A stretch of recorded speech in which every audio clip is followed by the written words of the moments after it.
عزیز طلبہ، God bless you. آج ہم نظم حمد اس کے شعر نمبر 2 اور 3 کی تشریح کریں گے۔ اس نظم کو خواجہ الطاف حسین حالی نے لکھا ہے۔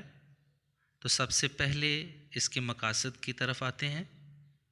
عزیز طلبہ، اس نظم کے ذریعے آپ حمد و ثنا کے معنی اور مفہوم اور اہمیت سے متعارف ہوں گے اور اللہ رب العزت کی ذات و صفات کے پہلوؤں سے بھی آگاہ ہو سکیں گے۔ تو آئیں سب سے پہلے ہم شعر نمبر 2 کی طرف بڑھتے ہیں۔ گو سب سے مقدم ہے حق تیرا ادا کرنا، بندے سے مگر ہوگا حق کیسے ادا تیرا۔ اس میں آنے والے مشکل الفاظ کی طرف چلتے ہیں۔ مقدم، اس کا معنی ہے پہلے ضروری، گو اگرچہ۔ اس کا مفہوم کچھ یوں ہوگا، اگرچہ اللہ تعالیٰ کی اطاعت سب سے پہلا فرض ہے، مگر انسان اس حق کی ادائیگی سے عاجز ہے۔ اس میں شاعر مولانا الطاف حسین حالی کہتے ہیں کہ اے اللہ، یہ حقیقت ہے کہ انسانوں پر سب سے بڑھ کر تیرا حق ہے کہ وہ اسے ادا کریں، اور انسان تو کمزور ہے اور میں بھی انسان ہوں، اس لیے مجھ جیسے نافرمان انسان سے تیرا حق ادا ہونا بہت مشکل ہے۔ انسان تمام کاموں کو چھوڑ کر تیرے احکامات کو ماننے اور اپنے آپ کو مکمل طور پر تیرے حوالے کر دے تو پھر بھی انسان تیرا حق ادا نہیں کر سکتا۔ تشریح طلب نکات۔ پہلا نکتہ، اللہ تعالیٰ کا حق سب سے مقدم، اور اس میں دوسرا نکتہ ہے بندہ کیسے حق ادا کر سکتا ہے۔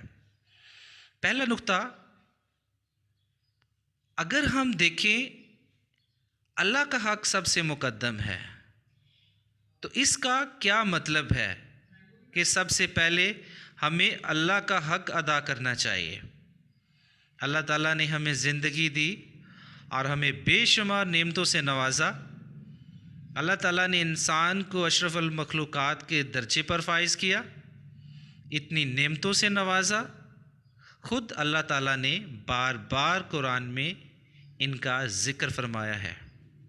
تم میری کون کون سی نعمتوں کو جٹلاؤ گے، اور اگر تم میری نعمتوں کا شمار کرنا چاہو تو شمار نہیں کر سکتے۔ تو اللہ تعالیٰ کا حق ہم کیسے ادا کر سکتے ہیں؟ اللہ تعالیٰ کا شکر ادا کر کے۔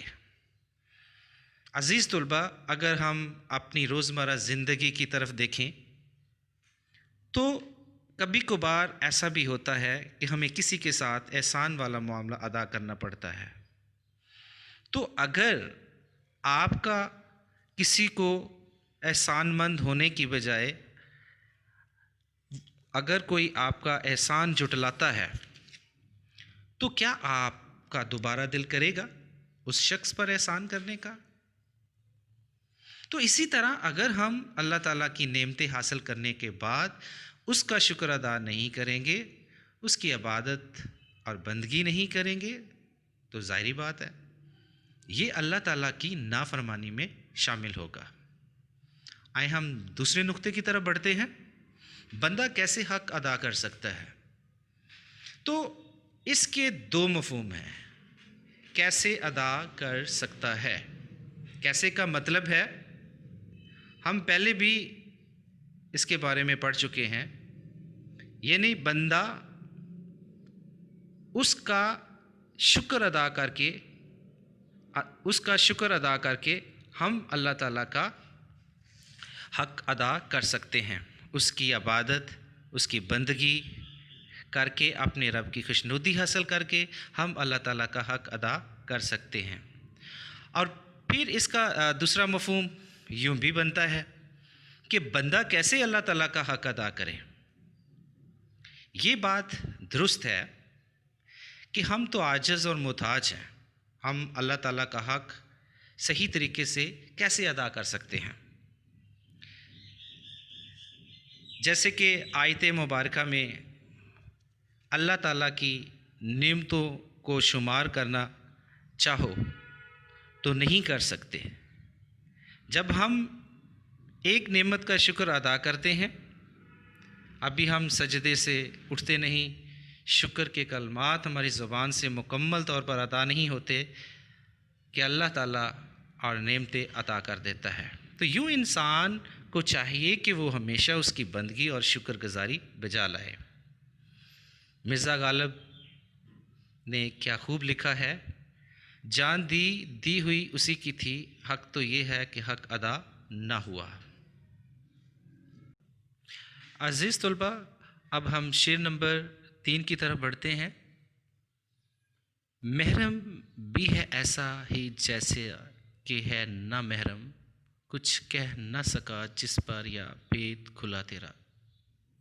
مشکل الفاظ، محرم واقف، بید راز، نہ محرم نہ واقف، یہاں سے مراد یہاں لیا جاتا ہے۔ اس کا مفہوم کچھ یوں ہے، اللہ کو جاننے والا ایسا ہے جیسا نہ جاننے والا، جسے جاننے کا دعویٰ ہے وہ کتنا جان سکتا ہے۔ تو شاعر اس شعر میں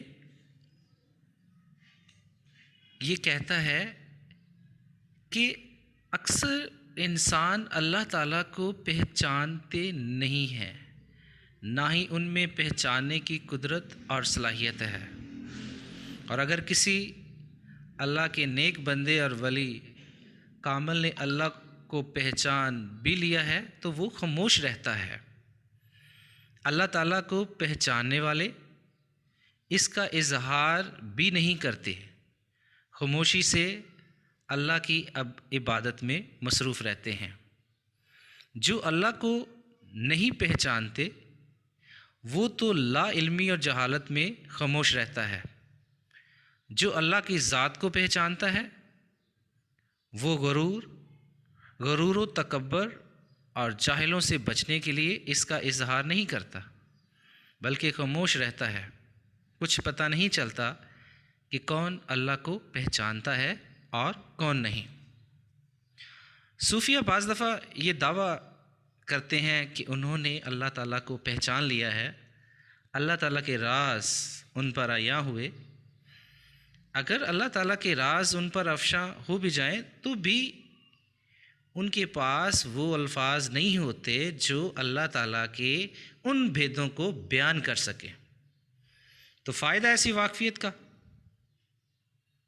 آپ ایک چیز کو محسوس تو کر سکیں، اس کو بیان نہ کر سکیں، تو آپ ایسے ہی کہیں گے جیسے نامحرم انسان جس نے اللہ کے راز کو جانا بھی نہیں۔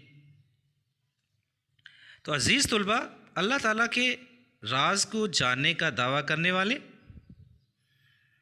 اور نہ کرنے والے، یعنی اللہ کی نظر میں جاننے والا اور نہ جاننے والا سب برابر ہیں۔ اسی وجہ سے جو اللہ تعالیٰ کے راز کو نہیں جانتا وہ تو کچھ کہہ ہی نہیں سکتا کہ اللہ تعالیٰ کے راز کیا ہیں، اللہ تعالیٰ کے پوشیدہ بید کیا ہیں، اور جو محرم ہے اس کے پاس الفاظ ہی نہیں ہیں کہ وہ ان کو بیان کر سکے۔ تو اس طرح یہ دونوں جاننے والے اور نہ جاننے والے اللہ تعالیٰ کی نظر میں برابر ہیں۔